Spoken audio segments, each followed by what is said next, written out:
I'm continuing my 7th house relationship karma series where I go over relationship karma, potential for where you're going to meet your spouse, what your spouse is going to be like, relationship patterns, some challenges you might undergo, all that jazz. So for this one, we're going to talk about Cancer ruled 7th house. So I already did Aries, Taurus, and Gemini. This is going to be a 12-part series. Before I get into it, feel free to leave me a like and subscribe if you feel so inclined. I do have my email in the description if you have any questions. I also have my website in the description if you would like to book a reading with me. I'm a professional astrologer. I've been studying astrology for over 15 years. I've been giving readings for over 10. I offer a wide variety of different readings. I also just started an email list, so feel free to join that and you get exclusive discounts, promotions, astrology forecasts, little tips and tricks, all that good stuff. Okay, let's get into it. Cancer 7th house. This is a really complicated one. So people with Cancer 7th house, they are more likely to be a little bit overly dependent in relationships.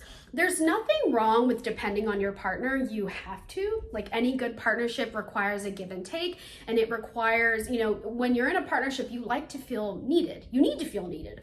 You need to be able to depend on one another. So there's nothing wrong with being dependent on your partner, but when it comes to like romance as a whole, people with Cancer 7th house can be kind of goo goo gaga la la land about it, daydreaming, fantasizing, romanticizing.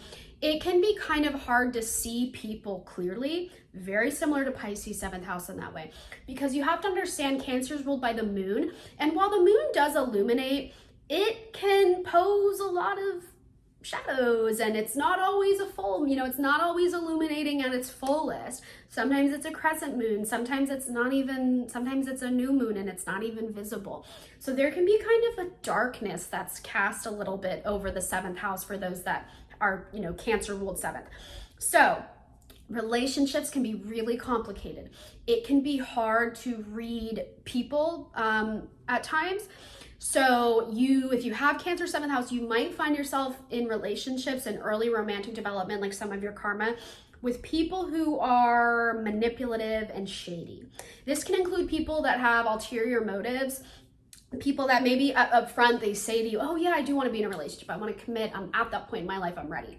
But they're not emotionally ready. Maybe they have intimacy issues. Maybe they're not even completely available to you. Maybe they like to play games. Maybe they're manipulative. Maybe they like to guilt trip you. And I don't use this word lightly at all. So I promise I'm not like throwing this word around when I use it. I don't know. I very rarely ever use this word, but gaslight you, make you feel crazy basically. So if you have Cancer 7th house, you need to be really, really careful. I don't want you to be fearful of relationships. I just want you to have healthy boundaries, okay? I want you to be with people who present green flags to you. I don't want you to be with people that make you feel suspicious or crazy or like you're doing something wrong all the time. I don't want that at all. And you can fall into those patterns if you're not cautious. Now, I have a theory that the 7th house rules over our parents' relationships because when we are young, who's modeling what a relationship and partnership is to us, our parents? So if you have Cancer 7th house, you might have parents who keep secrets from each other. You might have parents who are not completely transparent. One of your parents might even be living like a total lie. They might even just be staying together for money purposes or just for the kids or whatever. Some people stay together for reasons beyond love. So you can kind of grow up in an environment like that. And this can impact the type of people you attract and date. So if you have Cancer 7th house, you might attract people who, again, keep secrets or are like living a lie. This is not a forever condition, so I don't want you to worry. It is something you can outgrow and overcome. You just need boundaries and you need to use your intuition. If your intuition is telling you something is up, something is up. Trust your gut, please. If you have a Cancer 7, that is where a lot of your intuition is being like projected at. So use it. Use your intuition. You need it. The moon is always shifting. It's always phasing in and out of different whatever. So you need to use your intuition. It's a gift. Use it. Trust it. And that will help you. Boundaries and intuition will help you navigate your romantic life. Okay, I promise. So in being a little bit of a secretive energy here, let's turn the tables around. You might be the one keeping secrets, okay? You might be the one maybe playing it cool when deep down you are feeling so emotionally affected by your partner, but on the surface, you're cool, aloof cucumber. You might be keeping secrets in the sense that you might be feeling 1 foot in, 1 foot out of the relationship, but you're not saying anything. You might also be keeping secrets in the sense that you might have personal information that you're afraid to talk about. Okay, Cancer, similar to Scorpio, a secretive sign. They can retreat into their shell. They can be selective about what they share with others, even people they trust. So you, Cancer 7th house individual, might be the one a little secretive. You might be the one afraid to like share everything. There might be some emotional intimacy problems there. Okay. Now, another thing with Cancer 7th house is this isn't like a forever thing, and it's not going to be everybody with Cancer 7th. It's going to depend what celestial bodies and planets are in it or what's aspecting the descendant, but you might kind of morph into the people you date. You might lose sight of yourself. You might become obsessive. You might become like unable to look at that person as another person and instead like an extension of you, or like you're an extension of them. So you can kind of mold yourself to fit their preferences. You can mold yourself to like what they like. You can turn yourself into like kind of like a Stepford wife almost, or, just mirror whatever their desires are back to them, whether you really believe it or not, which is where that secretive energy comes into play. Now, in a favorable expression, so long as you can kind of confront some of those patterns and those feelings and, the need for boundaries, the need for using your intuition, the need for avoiding manipulative people, and the need to be honest, yes, to be honest and transparent about what you want and who you are, you can attract a really, really emotionally intelligent partner. The energy here bodes very well for marriage because Cancer rules over family, home life, all things related to domesticity, okay? So having a Cancer 7th house is ultimately favorable for getting married. It's just a matter of making sure you're marrying the right person and you're not rushing into marriage. People with Cancer 7th house can kind of feel compelled to get married very young because there is such a natural inclination to get married, which is definitely a good thing. Like if you have Cancer 7th house and you want to get married, you're probably going to get married. Don't stress. And the energy here also bodes really well for having kids with your spouse. So if you want to get married and have kids, double thumbs up green flags. Like Cancer 7th house, I really can't think of a more perfect overarching energy that affirms the prospect of getting married and having children with your spouse. And not only that, but having a spouse where you two share a good sense of fertility. Now, meaning like you are fertile together, you're a good match. Now, I will say, if there's like Saturn in the 7th, or you have Saturn in aspect to your descendant, like a square, opposition, conjunct, the fertility thing can be a little more complicated. But for the most part, like it can tweak a little bit, but for the most part, on its own, Cancer 7th house bodes well for having children with your spouse. So it also bodes really well for getting married. So you can attract a partner who's emotionally very engaged and in tune with you. So your partner and you both will be able to kind of predict each other's moods, determine how you're going to feel on any given day. You're just really emotionally in tune and you can feel connected despite like space and time and distance. So if you have Cancer 7th, you also like if you get into a relationship, it is nearly impossible to forget that person or break that bond. Like Cancer 7th house is in it to win it.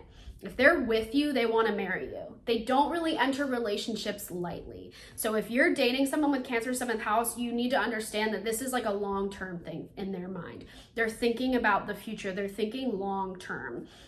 So they're very serious, okay? And they're very emotionally engaged and in tune. Now, a thing about Cancer 7th house that's interesting is because family is such a theme here, you might wind up marrying someone who has a really complicated family life or a complicated relationship with their mother. And this can note someone who maybe is a little too close to their mother, to the point where you might have an annoying mother-in-law. I hate to say it. But there might be some family baggage with your spouse, basically. You could marry someone who comes from a really complicated family background and upbringing. And this can kind of affect your partner on an emotional level. This doesn't, on one hand, it's kind of what allows and nurtures that emotional maturity, but it can also allow for a little bit of like emotional, I don't want to say coldness because that's not really the word, but your partner, it's probably going to take a little bit of time for them to open up emotionally. You have to like earn their trust. They have to feel safe with you. So don't expect to like, if you meet your partner, like you might not know everything about them up front. It's going to take time there, but there's like a reward to that, right? There's like a rewarding relationship trajectory there, because with each passing month and year, you get to learn more about them, and it's just such a rewarding experience. It's like a stray cat, you know, you keep giving it food, it keeps coming back, and soon it wants to move in, and you're like, oh my gosh, I earned its trust. It's so fun. It's so nice. So that's something that can happen here. You might also marry someone a little bit on the moody side, okay? So Gemini or Cancer 7th is a little similar to Gemini 7th in terms of the type of person you can attract regarding that prospect for being a little emotionally all over the place. Your partner might be a little moody. They might need their me time, so you don't really want to hound them. Now, sometimes you can attract, if you have Cancer 7th, the overly needy and clingy partner. That is tricky.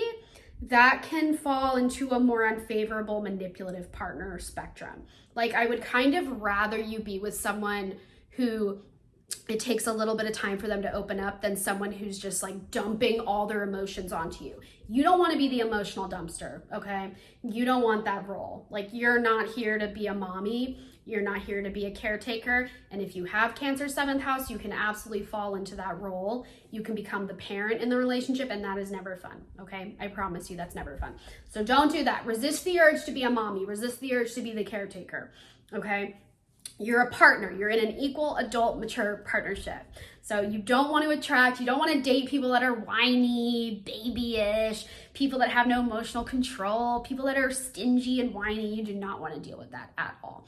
So in a favorable expression, you can attract an emotionally mature person, someone who wants to get married, someone who wants to have kids, someone who sees a long-term future with you, and someone who's like committed, and also someone really romantic, which I love. So someone who is going to remember dates, like your anniversary, someone who's going to be there for the sentimental moments, someone who's going to be there for the big life events, like someone who's going to be in the room with you when you give birth, right? Someone who wants to be involved in those really intimate, kind of profound and like exceptional life events. So this is also marrying someone who's like excited to be a parent, excited to get married, like they want these things. It's fulfilling to them. And similar to Taurus 7th house, if you have Cancer 7th house, your partner might be the type to, you and your partner might establish a relationship where you have roles. So one of you might stay home with the kids, another one goes off to work, right? So you can kind of have like different duties in the relationship. And, you know, of course, that's a matter of communication, working it out, but that can be what happens here. You can, you know, if you have Cancer 7th, you can kind of divvy up the kind of like your roles in the relationship. Now, for some people, Cancer 7th house can note meeting someone through family, someone who like knows your family, someone who maybe you've known them from a very young age and you like met them in preschool. Like there can be a connection that just transcends time and goes back years and years and years. Now, for Cancer 7th house, I will say, more than some of the other ones, the other signs, where you can meet your partner is really going to depend on what celestial bodies are inside of it. And also like other factors like what your descendant is an aspect to and what is ruling over your 5th house, placements in your 5th. So if you have Cancer 7th, you probably want to look to some of those other areas to see, because Cancer 7th house is so like about domesticity and home and personal life that you kind of need to look at other things going on to really know the odds of like where you'll meet your partner. Like you might want to look more to your Venus sign. Like if you have Venus in the 10th and at Cancer 7th, you can meet your partner at work. You know what I mean? So it's really going to depend on that one. But that's like for the most part, that's kind of everything you need to know. That's like the generalized gist of Cancer 7th. Again, it is going to depend, like certain things will change depending on what's in your 7th house, what your descendant is an aspect to, all good things like that, where your Venus and Juno are. So there's tweaks to be made. It will depend, you know, it's a puzzle piece and they can kind of move around depending on what else is going on. So feel free to like and subscribe if you feel the need, and feel free to leave me a comment if you resonate with this. I hope that this was helpful if you have Cancer 7th, or if you know someone or are married to someone. I hope that this kind of helped you out. And again, I have my email in the description, my website in the description if you want to book a reading. And I do have my email list going, so feel free to join that as well for exclusive discounts, promos, and astrological forecasts.